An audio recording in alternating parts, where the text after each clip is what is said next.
today, sinalish ko yung sarili ko. Actually, hindi ko naman kailangan bumili ng bag, pero sinalish ko yung sarili ko na kapag kumita ko ng $3,000 today, pag upo ko doon sa training namin, habang nagtitrain ako, habang nagtitraining kami, bibilin ko yung Dior dito na nakita namin kanina. Kasi kanina naghahanap kami ng Dior, wherein medyo mas malaki na bag kasi nalilitan ako sa bag ko. So, kailangan ko na medyo mas malaki.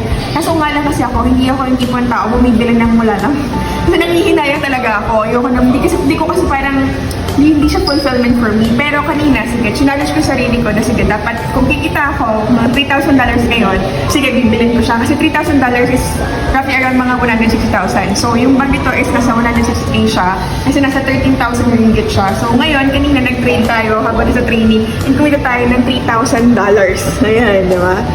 Yan, $3,000. So, this is the proof na talagang pwede niyo siyang withdraw right away. Kasi na-withdraw ko rin siya agad using my OKX, which is ang ginagamit ko is crypto. So, kanina nag-withdraw tayo ng crypto natin, which is makikita nyo dito. Ayan, dineposit ko muna syempre yung 3,000. Ayan, nag-deposit ako ng 3,000 dito sa crypto ko, and then withdraw ko rin siya ngayon.